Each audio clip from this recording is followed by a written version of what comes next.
बिस्मिल्लाहिर्रहमानिर्रहीम। अस्सलाम वालेकुम। किचन विद पाक फौज में हम आपको खुश आमदीद कहते हैं। तो कैसे हैं आप सब? मैं आप सबकी दुआ से अल्लाह ताला के फजलो करम से खैर खैरियत से हूँ।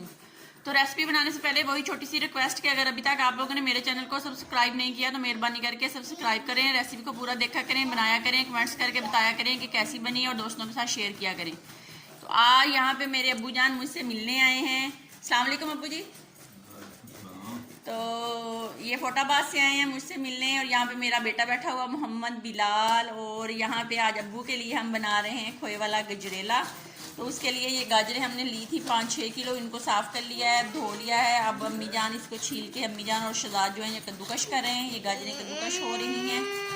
तो गाजरें कद्दूकश करके फिर बताते हैं आगे क्या करना है। गाजरें कद्दूकश हो रही हैं। यहाँ पे मैंने 11-12 किलो दूध ले लिया। ये देख लें यहाँ पे इनको मैंने गर्म होने के लिए रख लिया। जैसे गाजरें सारी कद्दूकश होती हैं तो इसके अंदर डालते हैं। गाजरें हमारी कद्दूकश हो गई हैं। अब हम इनको दूध के अंदर डाल लेते हैं। दूध गर्म हो गया है। बिस्मिल्लाहिर्रहमानिर्रहीम।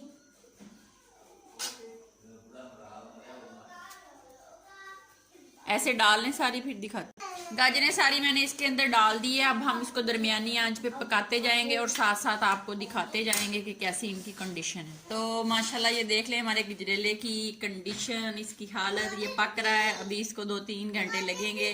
राइट 3 घंटे लगते हैं गजरेला बनाने को। ठीक है। दूसरी साइड पे हमने मक्खन घर का बनाया था, इसको गर्म करेंगे। ये 1.5 किलो मक्खन है, इसका तकरीबन किलो घी बन जाएगा तो वो हम इसके अंदर डालेंगे। ताज़ा फ्रेश गजरेला बनाएंगे हम अपने अब्बू जान के लिए। तो ये देख लें घी देसी जो है वो हमने बना लिया है। मक्खन डाला था और उसको हल्की आंच पे पकना रख दिया था। अब वो गर्म हो के इस तरह ये देख लें बिल्कुल रेडी है। इसकी बहुत मज़े की खुशबू आ रही है। अब हम इसको छान के आपको फाइनली लुक दिखाते हैं। दूसरी तरफ से गजरेला है वो बस अब आधे पौने घंटे में रेडी हो जाएगा। पक रहे हैं और पका शहजाद साहब रहे हैं।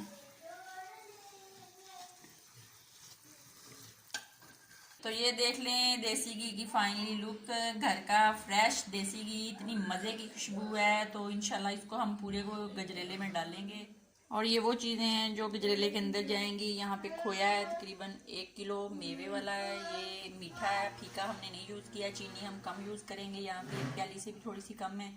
और ड्राई फ्रूट जो आपके पास है वो डाल लें। मेरे पास खोपरा है, काजू है, पिस्ता है और इलायची है और देसी घी है। ये हम यूज़ करेंगे। यहाँ पे ये हमारा गजरेला पक रहा है। और अब इस कंडीशन पे हम अपनी चीनी जो है वो गजरेले के अंदर डाल देते हैं। बिस्मिल्लाहिर्रहमानिर्रहीम।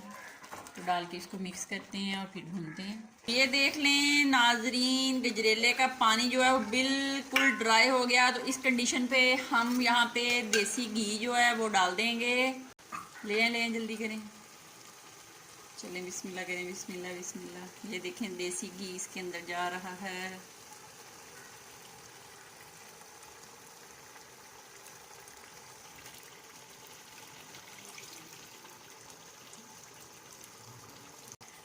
तो अब हम इसको मज़ीद 5 से 7 मिनट अच्छे से इसकी बनाई करेंगे। जितनी इसकी बनाई होगी उतना ही गजरेला मज़ेदार होगा और ख़राब नहीं होगा। अगर पानी इसके अंदर थोड़ा बहुत भी रह गया तो ये आपका गजरेला जो है ख़राब हो जाएगा। कोशिश करें इसको इतना ड्राई करके घी डालेंगे। ये कभी महीना भर भी आप इसको इस्तेमाल कर सकते हैं तो ये ख़राब नहीं होगा। अगर आपका थोड़ा सा भी गजरेला कच्चा रहा तो ये 2 दिन के बाद ख़राब हो जाएगा। यहाँ पे इसके अंदर 1 किलो खोया है जो डालते जाएंगे।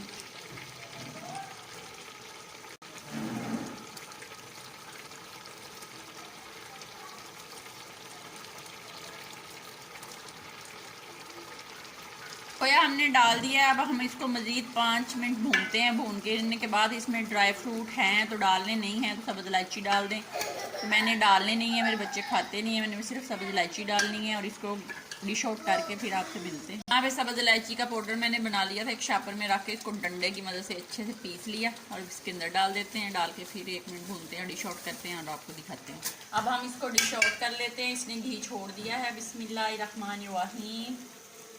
बहुत मज़े का। आ जाए सब व्यूअर्स, मेरे सब बहन भाई आके गजरेला खा लें। बहुत मज़े का बना है। इसको गार्निश कर लेते हैं। खोए से कर लें, ड्राई फ्रूट से कर लें। तो ये देख लें गाजरों का गजरेला जो है उसको मैंने डिश आउट कर लिया है, गार्निश कर लिया है। तो घी देख लें इसके अंदर कितना ज़्यादा है। आप अपना बहुत ज़्यादा ख्याल रखें, खुश रहें, दुआ में याद रखें। तब तक के लिए इजाज़त दीजिए। अल्लाह हाफ़िज़।